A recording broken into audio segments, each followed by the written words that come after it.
glorious moments. ഈ കെമ്പായുടെ സന്ധ്യാ നമസ്കാരത്തിൽ ഇങ്ങനെ ഒരു പാട്ടുണ്ടല്ലോ, നീ കുറ്റം ചെയ്തതിനല്ലോ ഞാൻ കൊണ്ടടികൾ, എന്റെ ലാസ്റ്റ് ഞാൻ ചിന്തിയ രക്തത്താൽ പോയി കോപം താതന്റെ. അപ്പോ താതൻ എന്ന് പറയുമ്പോ നമ്മുടെ സ്വർഗസ്ഥനായ പിതാവാണല്ലോ. ആ പിതാവിനും അപ്പൊ മനുഷ്യനോട് കോപം ഉണ്ടായിരുന്നു എന്നാണോ? അത് ഉണ്ടോ? എന്താ അത് ഉദ്ദേശിക്കണെന്നൊന്ന് വിശദീകരിച്ച് പറയാമോ? അങ്ങനെ ഒരു ചിന്ത ഉണ്ടായിരുന്നു മനുഷ്യർക്ക്. അല്ല, നമ്മളത് പ്രാർത്ഥനയിൽ ഉപയോഗിക്കുകയാണല്ലോ. പ്രാർത്ഥന ഉപയോഗിക്കാം. അതായത് പിതാവിനല്ല കോപം, പിതാവിന് കോപം ഉണ്ടെന്നുള്ള ചിന്തയാണ് മനുഷ്യർക്ക് എല്ലാ കാലത്തും ഉള്ളത്. ആ ചിന്തയെ മാറ്റാനാണ് യേശു രക്തം ചിന്തിയത്. ആ ചിന്തയെ മാറ്റാനാണ് യേശു രക്തം ചിന്തിയത്. അതുകൊണ്ടാണ് സ്പ്രിങ്കിൾഡ് ഇൻ ദ ഹാർട്ട് എന്ന് എബ്രായത്തിൽ പറയുന്നത്, ഹൃദയങ്ങളിൽ തളിക്കപ്പെട്ടവർ. ഇപ്പൊ യേശുവിന്റെ രക്തം എവിടെയൊക്കെയാണ് തളിക്കുന്നത്? നമ്മുടെ ഹൃദയങ്ങളിലാണ്. അപ്പൊ ദൈവത്തിന് നമ്മളോട് കോപമാണെന്ന് ചിന്തിക്കുന്നവന്റെ ഹൃദയത്തിലാണ് ഈ തളിപ്പ് ആവശ്യം. അങ്ങനെ ചിന്തിക്കാത്തവന് ഈ തളിപ്പിന്റെ ആവശ്യമില്ല. അപ്പോ അത് ഈ ഇന്ത്യയുടെ സന്ധ്യസ്കാരത്തിൽ മാത്രമല്ല, നമ്മുടെ കുർബാനയിലെ ഭൂമിയും ചോദനായിക്കകത്തുണ്ട്. അത് കേട്ടിട്ടില്ലേ? അത് ശ്രദ്ധിച്ചില്ല. അത് ഞാനിതിപ്പോ ചോദ്യത്തിന് വേണ്ടി അങ്ങനെ എടുക്കുന്നുള്ളൂ. മനുഷ്യർക്ക് തോൽപ്പിച്ചിരിക്കുന്ന പിതാവിന്റെ എന്നൊക്കെ ചോദനായിക്കകത്ത് പറയുന്നു. അപ്പൊ ഈ ക്രിസ്തു കുരിശിൽ മരിച്ചപ്പോഴാണല്ലോ രക്തം ചിന്തിയത്. അപ്പൊ ക്രൂശുമരണം മൂലം നമുക്ക് രക്ഷ കിട്ടി എന്ന് പറയുന്നത് ദൈവം എന്നോട് കോപിച്ചിരിക്കുകയാണെന്ന് വിശ്വസിക്കുന്നവർക്ക് വേണ്ടിയിട്ടാണ്. അവർക്കാണ് ഈ ആ വിശ്വാസത്തിൽ നിന്ന് രക്ഷ കിട്ടി.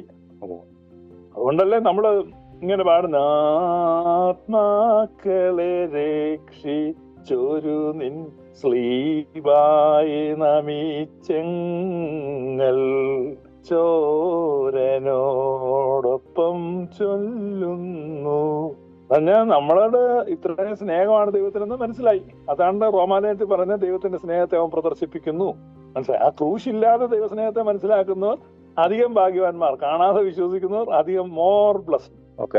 യഹൂദനെ വിശ്വസിക്കാൻ യഹൂദൻ എന്നിട്ടും വിശ്വസിച്ചില്ല ഈ കുരിശിൽ മരിച്ചിട്ട്. അതാണ് ക്രൂശിക്കപ്പെട്ടവനായി ക്രിസ്തു നിങ്ങളുടെ മുമ്പിൽ വരച്ച് കിട്ടിയിരിക്കാൻ നിങ്ങളെ ശുദ്ര ചെയ്ത് വായിക്കതാ പൗലോസ് ചോദിക്കുന്നത്. ഇത്രയും ദൈവം സ്നേഹം കാണിച്ചിട്ടും നിനക്ക് തല കയറുന്നില്ലേടാ?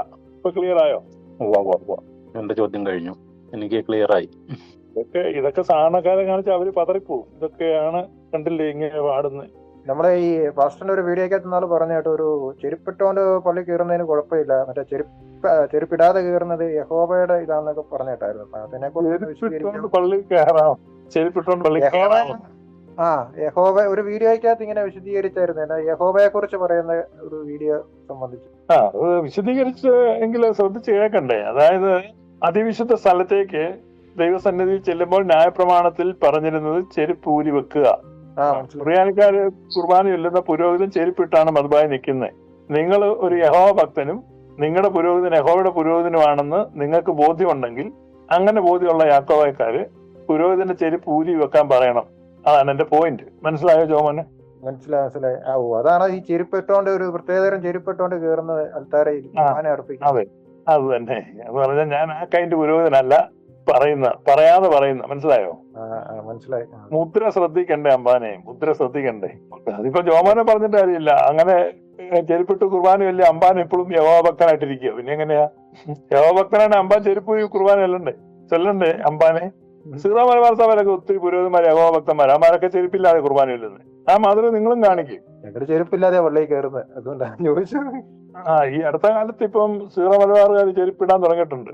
അടുത്ത കൊല്ലം തൊട്ട് അവര് പറയും പുരാതന കാലം മുതൽ അവർ ചെരുപ്പിട്ടാ കുർബാന ചൊല്ലിക്കൊണ്ടിരുന്നെന്ന് പറയും. അപ്പോ യാക്കോബായക്കാർ ചെരുപ്പ് ഊരാനുള്ള മാർഗം നോക്കിക്കൊണ്ടിരിക്കുകയാണ്. അല്ല, ഇവിടെ ബിഷപ്പുമാരൊക്കെ ചെരുപ്പിട്ടോണ്ട് ചെല്ലുന്നവരുണ്ട്. അപ്പൊ അവരെ വിമർശിക്കുന്ന ആൾക്കാരും ഉണ്ട്. അതുകൊണ്ട് ചോദിച്ചത്. ചെരുപ്പിട്ടോണ്ടാ ചൊല്ലേണ്ടി?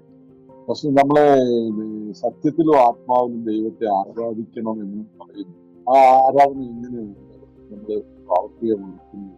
ആത്മാവിലും സത്യത്തിലും ആരാധിക്കാന്ന് പറഞ്ഞാൽ ട്രിനിറ്റേറിയൻ വർഷിപ്പാണ്. ആത്മാവിൽ സത്യം, ദൈവത്തെ ആത്മാവിലും സത്യത്തിലും ആരാധിക്കുക. നമ്മുടെ മാസ് എന്ന് പറയുന്നത് കാത്തലിക് മാസിലെല്ലാം ആ ആരാധനയാണല്ലേ? അതെ, ആരാധനയാണ്. പക്ഷെ ഈ ആരാധന എന്ന് പറയുന്നത് നമ്മൾ ഈ കുർബാന മാത്രമല്ല. ഈ കുർബാന ആരാധനയാണ്. അപ്പൊ തന്നെ ആ കുർബാന ആ 1 മണിക്കൂർ കൊണ്ട് പരിമിതപ്പെടുകയല്ല. ആ കുർബാന നമ്മുടെ ലൈഫിൽ മൊത്തമായിട്ട് റിഫ്ലക്ട് ചെയ്യാണ്. അപ്പോഴാണ് അത് അർത്ഥപൂർണമായ ബലിയർപ്പണം എന്ന് പറയുന്നത്. എനിക്ക് തോന്നുന്നത് കത്തോലിക്ക സഭയിൽ അത് വളരെ ഡീറ്റെയിൽഡ് ആയിട്ടൊക്കെ അവർ പറയുന്നുണ്ട്. ചില കൂട്ടുകാരൊക്കെ പറയുന്നു ഞാൻ ഇന്ന് നിത്യബൂതിക്ക് പോയി കുർബാന സ്വീകരിക്കുന്നതുകൊണ്ട് എനിക്ക് വലിയ സന്തോഷമാണെന്ന് പറയാം. ഇല്ല, അങ്ങനെ ഇല്ല. അത് കത്തോലിക്ക സഭക്കാര് ഈ വിഷയം വളരെ നന്നായിട്ട് പഠിപ്പിക്കുന്നുണ്ടെന്നുള്ള എന്റെ അറിവ് കേട്ടോ. അതായത് ഈ കുർബാന എന്ന് പറയുന്നത് ആ ഒരു മണിക്കൂറിന്റെ ആ ഒരു ആക്ട് കൊണ്ട് പരിമിതപ്പെടുകയല്ല, മറിച്ച് ആ കുർബാനയുടെ അനുഭവം ജീവിതം മൊത്തമായിട്ട് നിൽക്കുന്നതാണ് വർഷിപ്പ് എന്നാണ് എന്റെ യഥാർത്ഥ അണ്ടർസ്റ്റാൻഡിങ്. ജീവിതത്തിൽ പ്രതിഫലിക്കണം. നമ്മുടെ ലൈഫ് തന്നെ ഒരു കുർബാനയായിട്ട് മാറണം. അതാണ് ട്രൂ വർഷിപ്പ്. അതിനാണ് പൗലോസ് ബുദ്ധിയുള്ള ആരാധന റോമാലേഖനം 12 അധ്യായം 1 വാക്യത്തിൽ, ആകയാൽ സഹോദരന്മാരെ ഞാൻ ദൈവത്തിന്റെ മനസ്സലിവ് ഓർപ്പിച്ച് നിങ്ങളെ പ്രബോധിപ്പിക്കുന്ന എന്തെന്നാൽ നിങ്ങൾ ബുദ്ധിയുള്ള ആരാധനയായി നിങ്ങളുടെ ശരീരങ്ങളെ ജീവനും വിശുദ്ധിയുമുള്ള ഒരു യാഗമായി ദൈവത്തിന് സമർപ്പിക്കുകയും. അടുത്തത് പറയുന്നു, ഈ ലോകത്തിന് അനുരൂപരായി തീരാതെ നന്മയും പ്രസാദവും പൂർണ്ണതയുമുള്ള ദൈവത്തിന്റെ ഹിതം എന്താണെന്ന് തിരിച്ചറിയേണ്ടതിന് മനസ്സ് പുതുക്കി രൂപാന്തരപ്പെടുകയും. അപ്പൊ ഈ ലോകത്തിനോട് കൺഫോം ആകാതെ ദൈവത്തിന്റെ പൂർണ്ണഹിതത്തിന് വിധേയപ്പെട്ട് ഒരു ട്രാൻസ്ഫോം ആകുന്നതാണ്. അപ്പൊ കൺഫോർമേഷൻ ടു ദിസ് വേൾഡ് അല്ല, transformation to the image of God. അതാണ് ട്രൂ വർഷിപ്പ് എന്ന് പറഞ്ഞത്. ഇതൊരു എപ്പോഴും എന്റെ മനസ്സിൽ വരുന്ന ചോദ്യമായിരുന്നു. സത്യത്തിലും ആത്മാവിലുള്ള ആരാധന എന്ന് പറഞ്ഞ അതാണ്. അതായത് ഈ ആരാധന എന്ന് പറഞ്ഞ ആളുകൾ ചിന്തിക്കുന്നത് ഈ നമ്മള് എന്തോ ഒരു മൂർത്തിയെ പ്രസാദിപ്പിക്കുന്നു, ആ മൂർത്തിയിൽ നിന്ന് വരങ്ങളോ അനുഗ്രഹങ്ങളോ ഒക്കെ വാങ്ങിച്ചെടുക്കുന്നു. ഇതാണ് ആരാധനയുടെ ഒരു അടിസ്ഥാന തത്വം. അപ്പോ നമ്മള് ഇവിടെ പറയുന്ന അങ്ങനെയല്ല. നമ്മൾ ആരാധിക്കുന്നവനെ പോലെ ആയിത്തീരുകയാണ്. ഇപ്പൊ ട്രാൻസ്ഫോർമേഷൻ ആണ്. ഇപ്പൊ ഒരു സിനിമാ നടനെ ആരാധിക്കുന്നവർ ആ സിനിമാ നടന്റെ ശൈലിയിൽ മുടി വെട്ടാനും അതേ ഇടുന്ന തരം ഉടുപ്പുകൾ ഇടാനും ഒക്കെ ശ്രമിക്കാറുണ്ട്. അപ്പൊ നിങ്ങൾ ദൈവത്തെ ആരാധിക്കുമ്പോ നിങ്ങൾ ദൈവത്തെ പോലെ ആകുക എന്നുള്ളതാണ് അതിന്റെ ആശയം. അതുകൊണ്ട് true worship is transformation. Thank you so much.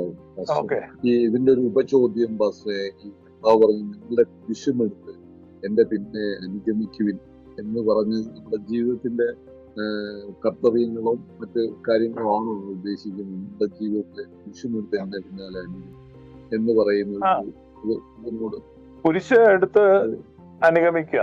കുരിശെന്ന് പറയുന്നത് 2 തടിക്കഷ്ണാണ്. അതെ. ആ തടിക്കഷ്ണം എടുത്തോണ്ട് പോയിട്ട് വലിയ അർത്ഥമില്ല. അതൊരു പ്രതീകമാണ്. പ്രതീകം എന്ന് പറഞ്ഞാൽ നമുക്കതിനെ 2 രീതിയിൽ മനസ്സിലാക്കാം. ഒന്ന്, ദൈവത്തോടുള്ള ബന്ധം. 2, മനുഷ്യരോടുള്ള ബന്ധം, പ്രകൃതിയോടുള്ള ബന്ധം. അപ്പൊ ഒരു ലംബമായിട്ട് നിൽക്കുന്ന ഒരു മരക്കഷ്ണവും തിരച്ചീനമായി നിൽക്കുന്ന ഒരു മരക്കഷ്ണമാണുള്ളത്. അപ്പോ ഈ പാരലായിട്ട് നിൽക്കുന്ന, വെർട്ടിക്കൽ അല്ല പാരലായിട്ട് നിൽക്കുന്ന ആ ഒരു കഷണം നമുക്ക് ഈ ചുറ്റുപാടുമുള്ള ലോകത്തോടും ചുറ്റുമുള്ള മനുഷ്യരോടുമുള്ള നമ്മുടെ ബന്ധത്തെയാണ് കാണിക്കുന്നത്. അപ്പൊ ദൈവത്തോടുള്ള ബന്ധം കർത്താവായ യേശുക്രിസ്തുവിലൂടെ, പരിശുദ്ധ കന്യാമറിയത്തിലൂടെ നമുക്ക് അത് ഉറപ്പിച്ച് കിട്ടിയിരിക്കുകയാണ്. അതേപ്പറ്റി നമ്മൾ ബോധർ ചെയ്യേണ്ട ആവശ്യമില്ല. ദൈവവും നമ്മളുമായിട്ടുള്ള ബന്ധം ഉറപ്പിക്കാനോ സ്ഥാപിക്കാനോ ഒന്നും നമുക്ക് കഴിവില്ല. അത് നമ്മൾ അശക്തരാണ്. പക്ഷെ അത് നമുക്ക് വേണ്ടി യേശു കർത്താവ് ചെയ്തു. ദൈവത്തോട് മനുഷ്യരെ അവൻ സംയോജിപ്പിച്ചു. അതുകൊണ്ടാണ് ദൈവത്തോട് നരനെ സംയോജിപ്പിച്ചു. അപ്പൊ ദൈവത്തോട് നരനെ സംയോജിപ്പിച്ചു കഴിഞ്ഞു. ഇനിയുള്ളത് മനുഷ്യരോട് ഉള്ള നമ്മുടെ ബന്ധമാണ്. അപ്പം അത് കറക്റ്റ് ആക്കുകയാണ്. അതാണ് കുരിശെന്ന് പറയുന്നത്. എന്ന് പറഞ്ഞാൽ നിങ്ങളുടെ അയൽക്കാരോടും നിങ്ങളുടെ ബന്ധുക്കളോടും നിങ്ങളുടെ സ്നേഹിതരോടും നിങ്ങളുടെ പരിചിതരോടും നിങ്ങളുടെ സഹപ്രവർത്തകരോടും നിങ്ങളുടെ ബിസിനസ് പാർട്ട്നേഴ്സിനോടും നിങ്ങൾ ഇടപെടുന്ന ഓരോ മണ്ഡലത്തിലുള്ള ഓരോരുത്തരോടും പീസ്ഫുൾ റിലേഷൻഷിപ്പ്, ഒരു സ്വീറ്റ് റിലേഷൻഷിപ്പ് മെയിൻറ്റെയിൻ ചെയ്യുക എന്നുള്ളത് ഒരു ഹാർഡ് ടാസ്ക് ആണ്.